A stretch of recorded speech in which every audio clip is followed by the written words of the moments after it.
خوش آمدید ہیں علم کا ساتھی میں، تعلیم کا آپ کا ہمسفر۔ یہ اے آئی سے تیار شدہ آڈیو ہے جہاں کبھی کبھار تلفظ کی چھوٹی موٹی غلطی ہو سکتی ہے، مگر مقصد صرف ایک ہے، علم کو آسان اور دلچسپ انداز میں آپ تک پہنچانا۔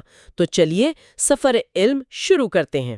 آج ہم ایک بہت ہی کمال کی کتاب دی ورلڈز ریلیجنز کی بات کر رہے ہیں۔ مصنف ہیں ہسٹن اسمتھ۔ تو آئیے اسی دھاگے کو پکڑ کر آگے بڑھتے ہیں۔ پہلے باب کی طرف آتے ہیں جس کا عنوان ہے روانگی کا نقطہ۔ جی، یہ باب اسی بات کی وضاحت کرتا ہے۔ مصنف کہتا ہے کہ یہ اقدار کے بارے میں ایک کتاب ہے۔ اس کی مثال وہ موسیقی کے کلاس سے دیتا ہے، جہاں آپ طالب علموں کو صرف بہترین موسیقی سناتے ہیں، نہ کہ ہر طرح کا شور۔ صحیح۔ تو وہ مذاہب کے صرف ان پہلوؤں پر بات کرے گا جو انسان کی روح کو بلندی عطا کرتے ہیں۔ بالکل۔ اور یہاں ایک بہت دلچسپ نقطہ اٹھایا گیا ہے، مذہب کی ادارہ سازی کے بارے میں۔ ہاں، جو کہ اکثر ایک ضرورت سمجھی جاتی ہے، لیکن کتاب اسے ایک ممکنہ جال قرار دیتی ہے۔ جی، اور اس کے لیے ایک بڑی خوبصورت کہانی سنائی گئی ہے۔ کہتے ہیں کہ ایک بار شیطان اپنے شاگردوں کے ساتھ زمین پر آیا اور اس نے دیکھا کہ ایک آدمی نے سچائی کا ایک ٹکڑا اٹھا لیا ہے۔ اچھا؟ شاگرد گھبرا گئے کہ اب کیا ہوگا، یہ تو سچائی پھیلا دے گا۔ شیطان نے مسکرا کر کہا، پریشان نہ ہو، میں اسے اس سچائی کو ایک ادارہ بنانے دوں گا۔ یہ بات واقعی سوچنے پر مجبور کرتی ہے کہ جب سچائی ایک منظم ادارے میں بدلتی ہے تو اس کی روح اکثر مر جاتی ہے۔ یہی اس کتاب کا ایک مرکزی خیال ہے۔ تو یہ کتاب ان روایات کو عظیم دانشورانہ روایات کے طور پر دیکھتی ہے۔ مصنف نیچے کا حوالہ دیتا ہے کہ ہمیں کائناتی رقاص بننا ہے جو ایک نقطہ نظر سے دوسرے تک آسانی سے چھلانگ لگا سکے۔ جی، اور یہ سمجھنا صرف سفارت کاری یا کاروبار جیسے عملی مقاصد کے لیے نہیں ہے، اس کا اصل انعام تو بصیرت کی وسعت ہے۔ مصنف کہتا ہے کہ جیسے ایک آنکھ سے آپ کو چوڑائی اور لمبائی تو نظر آتی ہے، لیکن گہرائی کا احساس وہ دو آنکھوں سے ہی ہوتا ہے۔ صحیح، بالکل۔ اسی طرح صرف اپنی ثقافت کے چشمے سے دنیا کو دیکھنا ایک ادھورا تجربہ ہے۔ یہ تو گفتگو کے لیے ایک بہترین بنیاد ہے۔ تو آئیے اب دوسرے باب کی طرف چلتے ہیں جس کا عنوان ہے ہندو مت۔ جی، اس کا آغاز ہی دو ایسی مثالوں سے ہوتا ہے جو ذہن کو جھنجھوڑ دیتی ہیں۔ ایک طرف ایٹم بم کے پہلے کامیاب دھماکے کے بعد رابرٹ اوپنہائمر کا بھگوت گیتا کا حوالہ دینا، اب میں موت بن گیا ہوں، دنیاؤں کو تباہ کرنے والا۔ اور دوسری طرف مہاتما گاندھی کی روحانی طاقت جس نے ایک سلطنت کو بنا ہتھیار اٹھائے جھکا دیا۔ مطلب دو بالکل مختلف انتہائیں۔ جی، اور یہ دونوں مثالیں ہندو فکر کی وسعت اور گہرائی کو ظاہر کرتی ہیں۔ اور اس فکر کا مرکزی دعویٰ بہت سادہ اور بہت گہرا ہے، آپ جو چاہتے ہیں وہ حاصل کر سکتے ہیں۔ لیکن اس سے پہلے ایک بڑا سوال ہے، ہم اصل میں چاہتے کیا ہیں؟ بالکل، ہندو مت کہتا ہے کہ انسان اپنی زندگی میں 4 چیزوں کے پیچھے بھاگتا ہے۔ اس سفر کا آغاز خواہش کی راہ سے ہوتا ہے۔ اور پہلی چیز ہے لذت یعنی پلیجر۔ دلچسپ بات یہ ہے کہ ہندو مت اسے گناہ یا برا نہیں کہتا، بلکہ کہتا ہے کہ جاؤ اسے حاصل کرو، لیکن ذہانت سے۔ ہاں، مگر جلدی انسان کو احساس ہوتا ہے کہ لذت بہت عارضی اور ذاتی چیز ہے۔ یہ لمحاتی طور پر تو خوشی دیتی ہے، لیکن انسان کی پوری ذات کو مطمئن نہیں کر سکتی۔ تو جب یہ احساس ہوتا ہے کہ صرف لذت کافی نہیں، تو وہ دوسری چیز کی طرف متوجہ ہوتا ہے، دنیاوی کامیابی۔ جی، یعنی دولت، شہرت اور طاقت۔ یہ بھی ایک جائز مقصد ہے اور لذت سے بڑا ہے کیونکہ اس کا اثر زیادہ لوگوں پر ہوتا ہے۔ لیکن کتاب کے مطابق اس کی بھی 3 بڑی حدود ہیں۔ وہ کیا ہے؟ پہلی یہ کہ یہ مسابقتی ہے، یعنی یہ سب کو برابر نہیں مل سکتی۔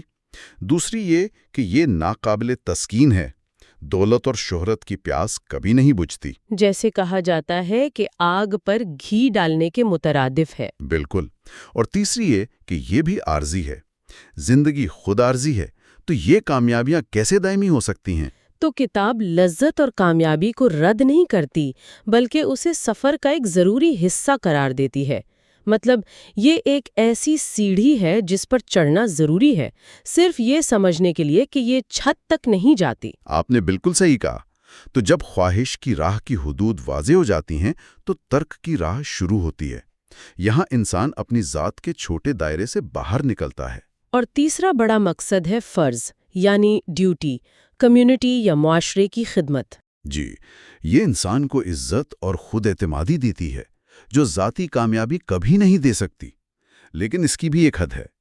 تاریخ اور معاشرہ خود نامکمل اور محدود ہیں، تو یہ بھی حتمی جواب نہیں۔ تو جب انسان دنیا کی بہترین چیزوں کو بھی پا کر یہ سوال کرتا ہے کہ کیا بس یہی سب کچھ ہے، تو پھر وہ حقیقت میں کیا چاہتا ہے؟ یہ وہ مقام ہے جہاں ہندو مت اپنا سب سے گہرا جواب دیتا ہے۔ وہ کہتا ہے کہ انسان حقیقت میں 3 لامحدود چیزیں چاہتا ہے۔ لامحدود وجود، یعنی ہم مرنا نہیں چاہتے، لامحدود علم، یعنی ہم سب کچھ جاننا چاہتے ہیں، اور لامحدود مسرت، یعنی ہم دائمی خوشی چاہتے ہیں۔ اور سب سے حیران کن بات یہ ہے کہ کتاب کہتی ہے کہ انسان یہ سب کچھ پہلے سے ہی اپنے اندر رکھتا ہے۔ یہ تو ایک انقلابی خیال ہے۔ بالکل۔ ہندو مت کے مطابق انسان صرف یہ جسم، ذہن اور شخصیت نہیں ہے۔ اس سب کے نیچے ایک گہرا لافانی مرکز ہے جسے آتمن کہتے ہیں، اور یہ آتمن خود برہمن یعنی کائنات کی الہامی حقیقت کا حصہ ہے۔ یعنی مسئلہ صرف یہ ہے کہ یہ خزانہ ہماری اپنی سطحی ذات کی کئی تہوں کے نیچے چھپا ہوا ہے۔ جی۔ تو کیا ہم اسے ایسے سمجھ سکتے ہیں کہ آتمن سمندر کی ایک بوند ہے اور برہمن پورا سمندر ہے، اور سارا روحانی سفر اس بوند کو یہ احساس دلانے کا ہے کہ وہ دراصل سمندر ہی ہے؟ یہ ایک بہترین تشبیہ ہے، اور اس احساس تک پہنچنے کے لیے، اس خزانے کو پانے کے لیے ہندو مت نے یوگا کے نام سے 4 بڑے راستے بتائے ہیں۔ یوگا، جس کا مطلب صرف جسمانی ورزش نہیں بلکہ جڑنا ہے۔ جی، یکجا ہونا۔ یہ 4 راستے 4 مختلف قسم کی شخصیات کے لیے ہیں۔ اچھا، تو یہ ایک طرح کا روحانی شخصیت کا ٹیسٹ ہے؟ مطلب یہ نہیں کہ ایک راستہ صحیح اور باقی غلط ہے، بلکہ یہ کہ آپ کا مزاج کیا ہے؟ آپ نے بالکل صحیح سمجھا۔ پہلا راستہ ہے گیان یوگ، یعنی علم اور فہم کا راستہ۔ یہ ان لوگوں کے لیے ہے جن کا مزاج فلسفیانہ ہے۔ اس میں مسلسل غور و فکر کے ذریعے اپنی سطحی ذات اور اپنی حقیقی گہری ذات کے درمیان فرق کیا جاتا ہے۔ یعنی اپنے آپ سے یہ پوچھنا کہ میں کیا ہوں؟ کیا میں یہ جسم ہوں؟ نہیں۔ کیا میں یہ خیالات ہوں؟ نہیں۔ جی، اسی طرح چھانٹتے کرتے کرتے انسان اپنی اصل حقیقت تک پہنچتا ہے۔ دوسرا راستہ ہے بھکتی یوگ، جو محبت اور جذبات کا راستہ ہے۔ یہ جذباتی فطرت کے لوگوں کے لیے ہے؟ ہاں، گیان یوگ میں جہاں ہر چیز کو میں سے الگ کیا جاتا ہے، وہاں بھکتی یوگ میں ہر چیز کو محبت سے اپنایا جاتا ہے۔ اس میں دل کی تمام محبت خدا کی طرف موڑ دی جاتی ہے۔ یہاں خدا کو ایک شخصی ذات کے طور پر پوجا جاتا ہے۔ تیسرا راستہ ہے کرم یوگ، یعنی عمل کا راستہ۔ یہ فعال اور عملی لوگوں کے لیے ہے۔ جی، اس میں ہر کام کو ذاتی فائدے کی خواہش کے بغیر، یا تو محض اپنا فرض سمجھ کر یا خدا کی خدمت کے طور پر انجام دیا جاتا ہے۔ اس سے انا کمزور ہوتی ہے، کیونکہ کام کا مقصد میں نہیں رہتا۔ کتاب میں اس کی وہ بچھو والی مثال بہت خوبصورت ہے۔ ایک یوگی بچھو کو بار بار ڈوبنے سے بچاتا ہے، اور بچھو اسے ہر بار ڈنک مارتا ہے۔ اور جب کوئی پوچھتا ہے کہ تم اسے کیوں بچا رہے ہو، تو وہ کہتا ہے اس کی فطرت ڈنک مارنا ہے اور میری فطرت بچانا ہے۔ واہ! اور چوتھا راستہ راج یوگ ہے، جو نفسیاتی جسمانی مشقوں کا راستہ ہے۔ یہ تجرباتی ذہن رکھنے والوں کے لیے ہے جو خود پر تجربات کر کے سچائی تک پہنچنا چاہتے ہیں۔ اس میں وہ 8 مراحل ہیں جن میں آسن، سانس پر قابو اور پھر دھیان شامل ہیں۔ جی، اور اس کا آخری مرحلہ ہے سمادھی، جہاں انفرادی ذات کائناتی ذات میں جذب ہو جاتی ہے۔ یہ چاروں راستے تو خود پر کام کرنے کے طریقے ہیں، لیکن دنیا میں رہتے ہوئے اپنی ذمہ داریاں کیسے نبھائی جائیں؟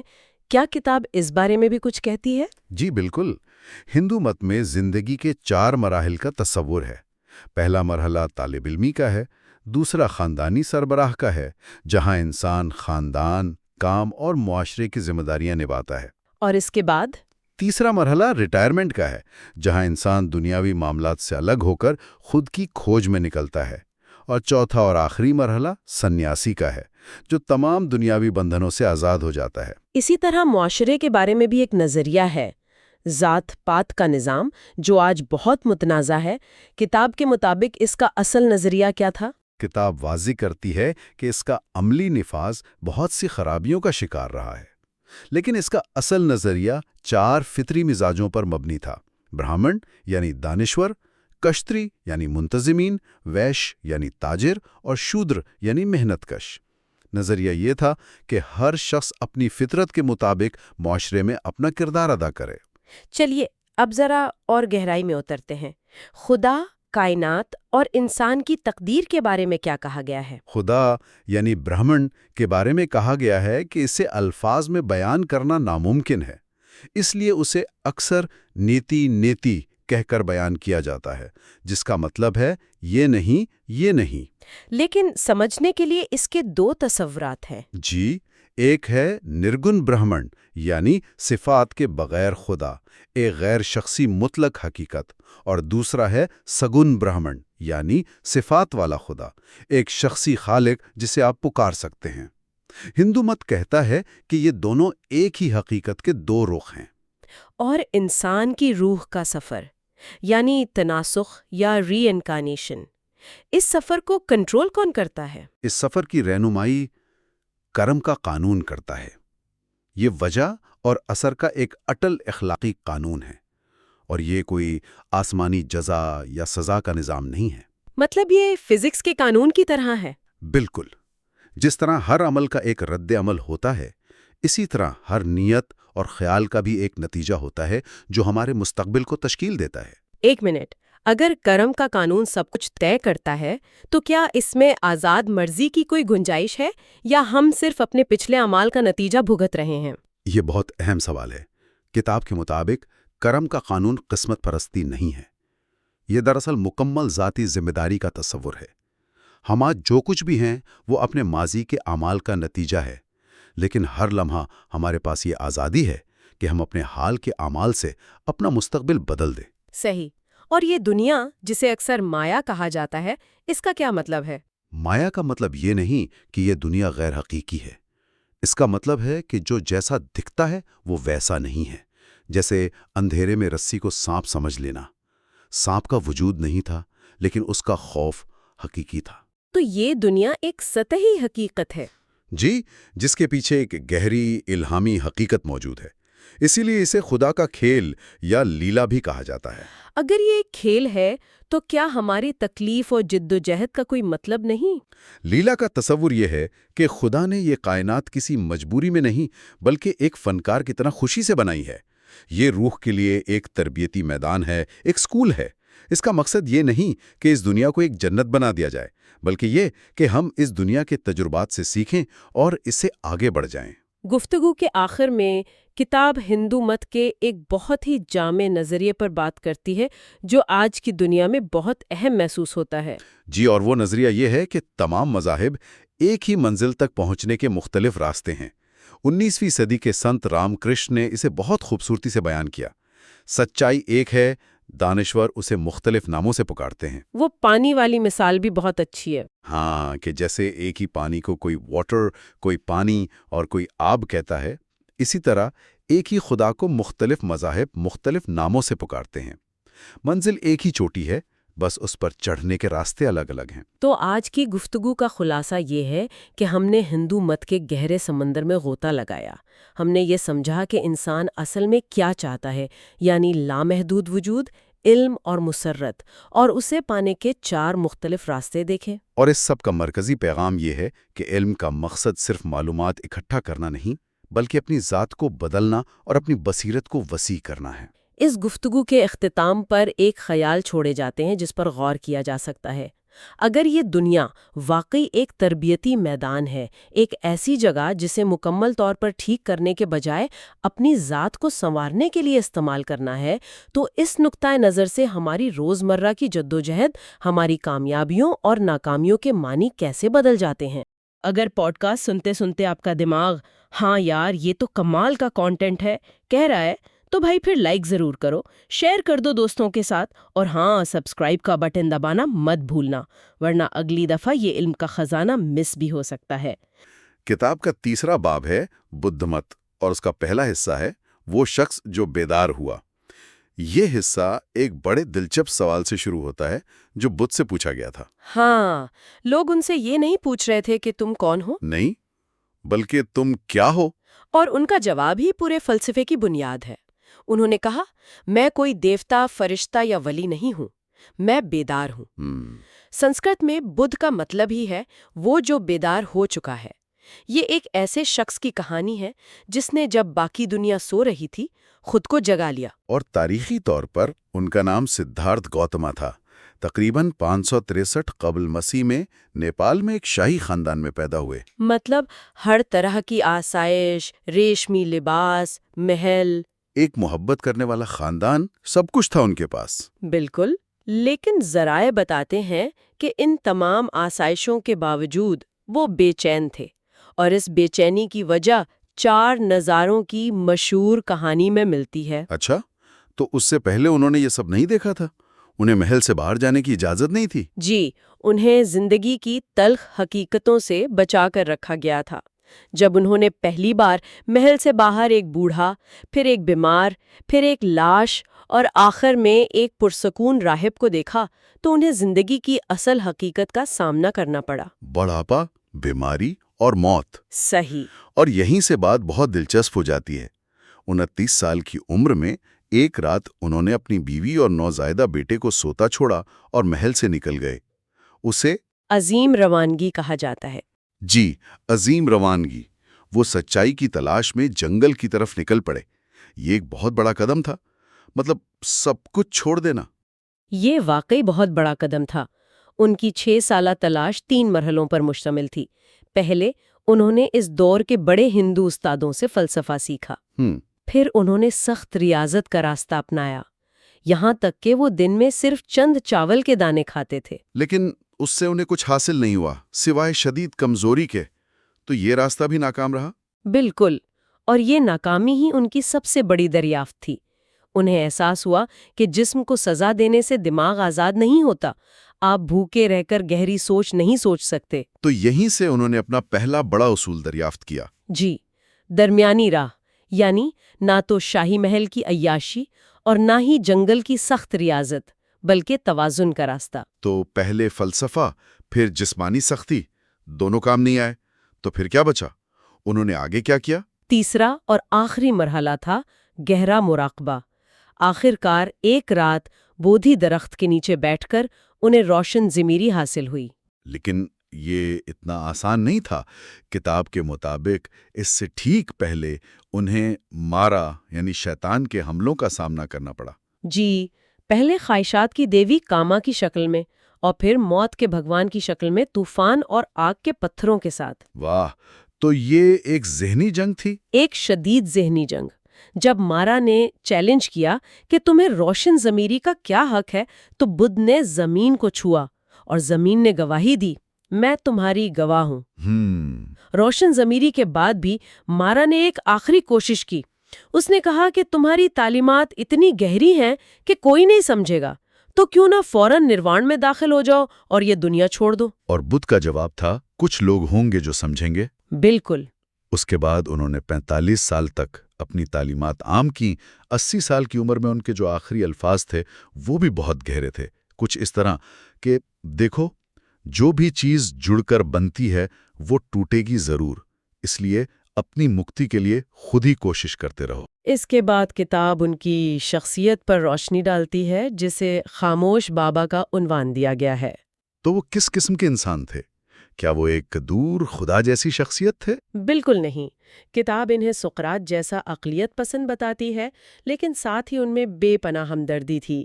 جاتک کہانیاں ان کی قربانیوں کو بیان کرتی ہیں۔ اچھا، جیسے وہ ہرن والی کہانی؟ جی، جب وہ ہرن تھے تو ریوڑ کے لیے جان دی، یا خرگوش کے روپ میں بھوکے برہمن کے لیے خود کو آگ میں جھونک دیا۔ اور وہ ذات پات کو بالکل نہیں مانتے تھے۔ انہوں نے سب سے نچلی ذات کے پھول چننے والے سنیتا کو عزت دی اور اپنے حلقے میں شامل کیا۔ اور کتاب یہ بھی کہتی ہے کہ وہ بہت ایماندار تھے۔ انہوں نے دیوتا بنائے جانے کی ہر کوشش کو رد کر دیا۔ وہ اپنی کمزوریوں کا اعتراف کرتے تھے، جیسے کہ جنگل میں شروع کے مہینوں میں وہ خوف سے کانپ اٹھتے تھے۔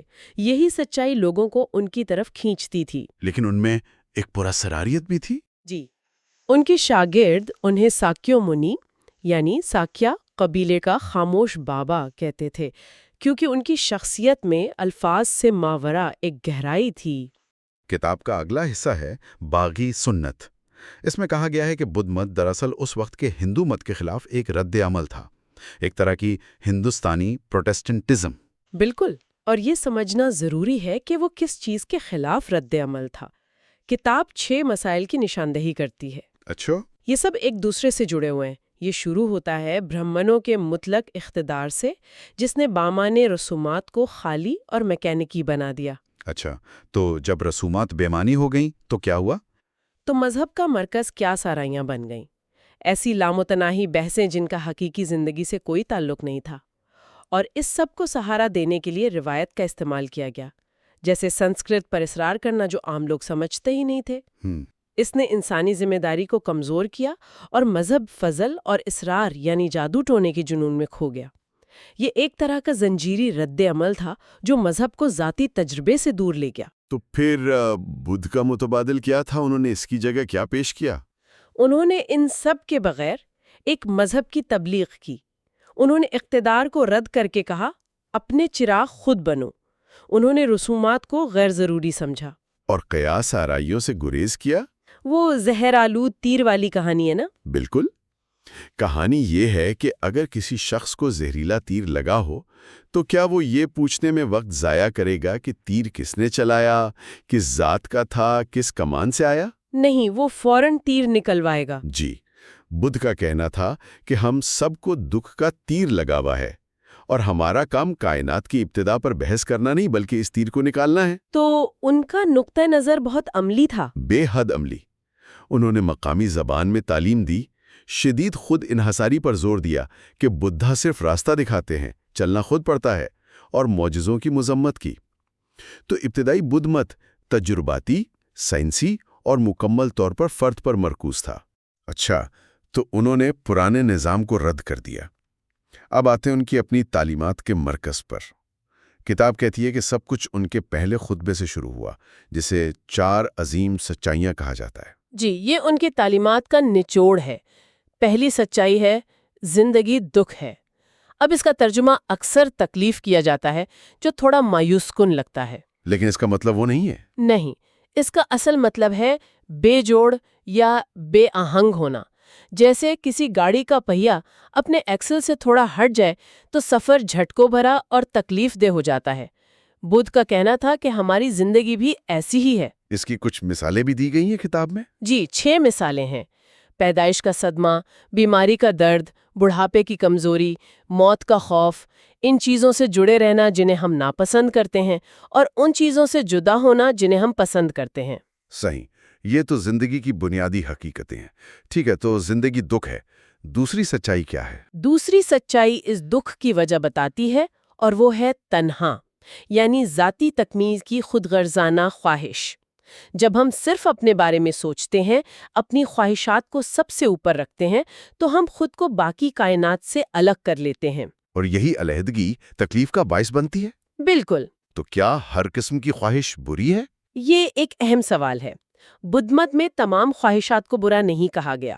مسئلہ اس گرفت کرنے والی خود غرض خواہش کا ہے جو کہتی ہے مجھے یہ چاہیے۔ اچھا۔ اور پھر تیسری سچائی بہت منطقی ہے۔ اگر دکھ کی وجہ خود غرضی ہے تو اس کا علاج اسی خود غرضی پر قابو پانا ہے۔ اور چوتھی سچائی اس علاج کا طریقہ بتاتی ہے، جو کہ 8 نکاتی راستہ ہے۔ جی، یہ ایک مکمل لائحہ عمل ہے، لیکن اسے یاد رکھنے کے لیے 3 بڑے حصوں میں تقسیم کیا جا سکتا ہے۔ ٹھیک ہے۔ پہلا حصہ ہے صحیح سمجھ اور ارادہ، یعنی آپ کو معلوم ہو کہ مسئلہ کیا ہے اور آپ اسے حل کرنے کا پختہ ارادہ کریں۔ ٹھیک ہے، یعنی پہلے اپنا مقصد واضح کریں۔ بالکل۔ دوسرا حصہ ہے اخلاقی زندگی گزارنا، یعنی آپ کی گفتار، آپ کا طرز عمل اور آپ کا ذریعہ معاش ایسا ہو جو کسی کو نقصان نہ پہنچائے۔ اس میں وہ 5 اصول ہیں؟ جی، قتل، چوری، جھوٹ، جنسی بے راہ روی اور نشے سے پرہیز۔ اور تیسرا اور آخری حصہ ہے ذہن کی تربیت، یعنی صحیح کوشش، صحیح ذہن سازی اور صحیح مراقبہ کے ذریعے۔ تو یہ صرف کچھ اصولوں کی فہرست نہیں بلکہ پورے وجود کو بدلنے کا ایک پروگرام ہے۔ صحیح۔ تو اگر کوئی اس راستے پر چلے تو منزل ہے نروان۔ اب یہ ایک ایسا لفظ ہے جو ہم سب نے سنا ہے، لیکن اس کا مطلب کیا ہے؟ کتاب کہتی ہے کہ اس کا لفظی مطلب ہے بجھ جانا۔ یہ تو بہت حتمی لگتا ہے، جیسے سب کچھ ختم ہو گیا۔ یہ ایک عام غلط فہمی ہے۔ یہاں بجھنا فنا ہونا نہیں ہے، بلکہ محدود ذات اور خود غرضی کی آگ کا بجھنا ہے۔ جب انا کی آگ بجھ جاتی ہے تو جو باقی رہتا ہے وہ لامحدود، پرسکون اور آزاد زندگی ہے۔ کتاب میں ناگاسین کی ہوا کی مثال بہت خوبصورت ہے۔ وہ کہتے ہیں کہ جیسے ہوا موجود ہے مگر اسے دکھایا نہیں جا سکتا، ویسے ہی نروان موجود ہے لیکن الفاظ میں بیان نہیں کیا جا سکتا۔ یہاں ایک اور تصور ہے جو مجھے بہت حیران کن لگا، اناتا یعنی روح کا نہ ہونا۔ ایک منٹ، روح نہیں ہے؟ یہ تو بہت سے مذاہب کی بنیاد کے خلاف ہے۔ اگر روح نہیں ہے تو پھر پنرجنم کس کا ہوتا ہے؟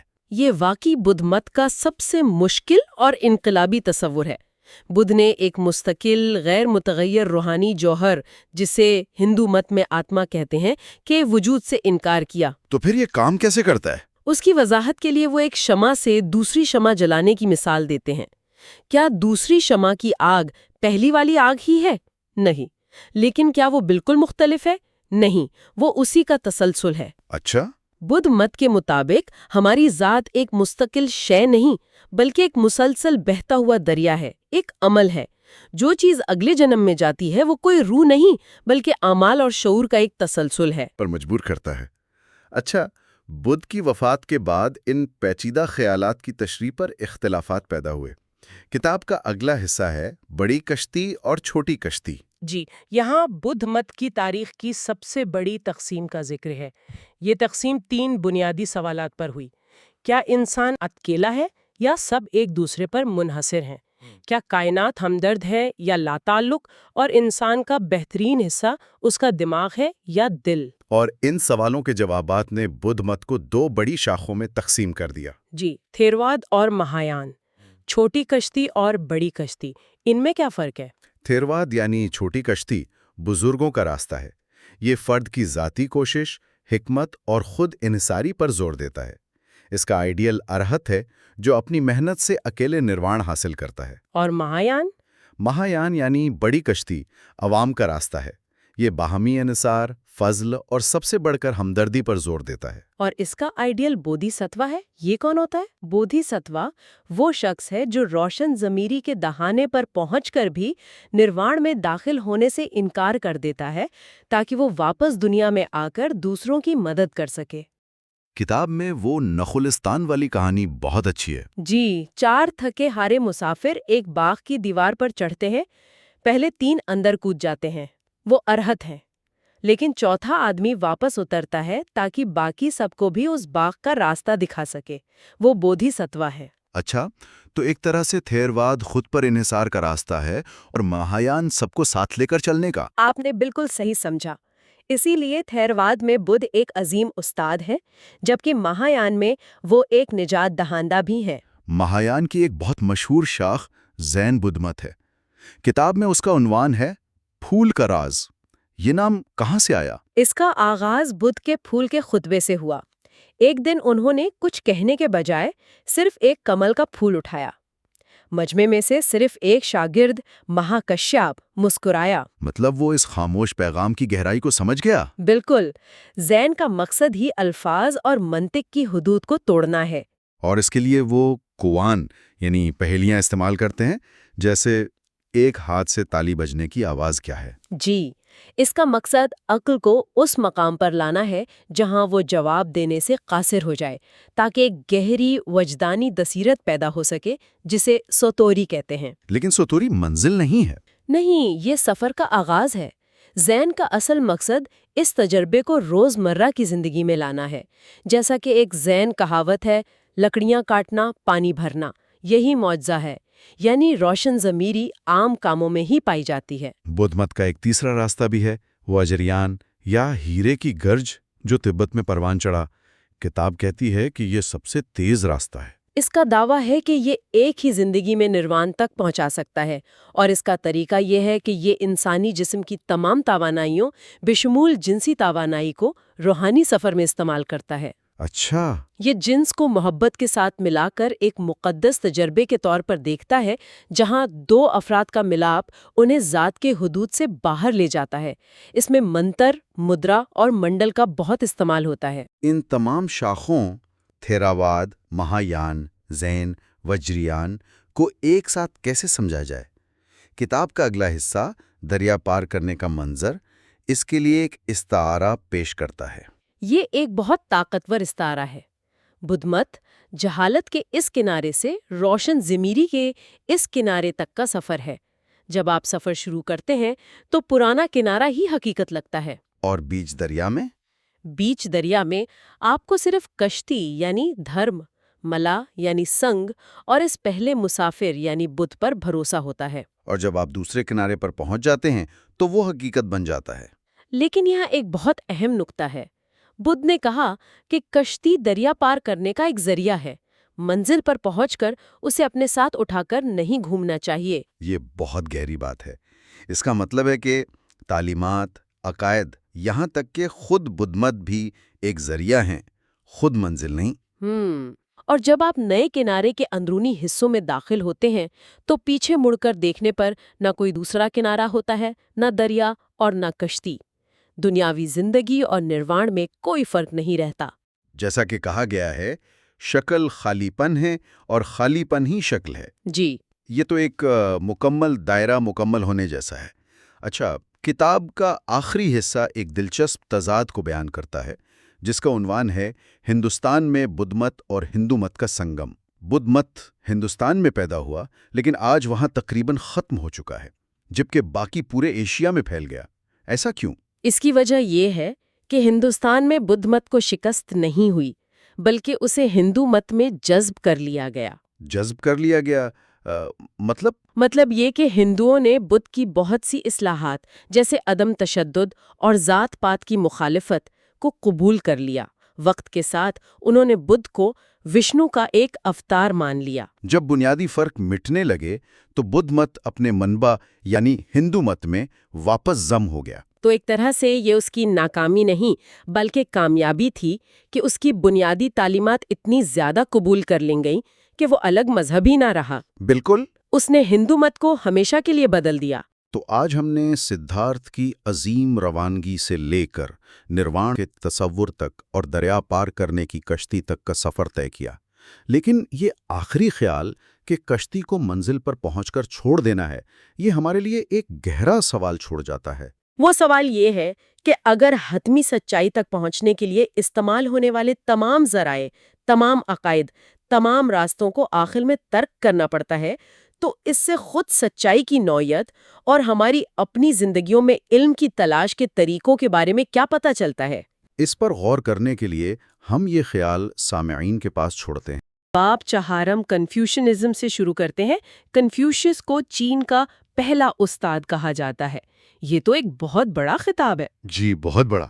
لیکن اس کا مطلب یہ نہیں کہ وہ تاریخ کے پہلے استاد تھے۔ اچھا؟ نہیں، بلکہ انہیں چینی ثقافت کا سب سے بڑا ایڈیٹر کہا جا سکتا ہے۔ ایڈیٹر؟